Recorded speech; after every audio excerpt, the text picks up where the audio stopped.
డబ్బు మన చేతిలో ఉన్నప్పుడు విలువ తెలియదు. కానీ అది పోయినప్పుడు జీవిత పాఠం నేర్పిస్తుంది. ఇది రాజు, రాముడు అనే ఇద్దరు సోదరుల కథ. వారి తండ్రి ఒక వృద్ధ వ్యాపారి.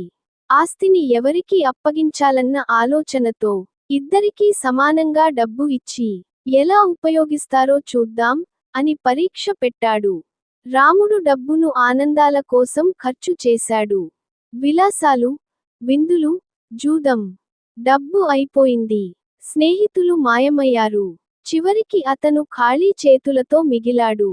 రాజు మాత్రం డబ్బును పెట్టుబడిగా మార్చాడు. బంజరు భూమిని పచ్చని తోటగా మార్చాడు. సంపదను సృష్టించాడు. తండ్రి తిరిగి వచ్చి అన్నాడు, డబ్బును ఖర్చు చేస్తే కరిగిపోతుంది. పెట్టుబడిగా పెడితే పెరుగుతుంది. డబ్బు విలువ ఖర్చులో కాదు, సృష్టిలో ఉంది. ఇదే ఈ కథ నీతి. విలాసం క్షణికం, పొదుపు శాశ్వతం. Like, share and subscribe.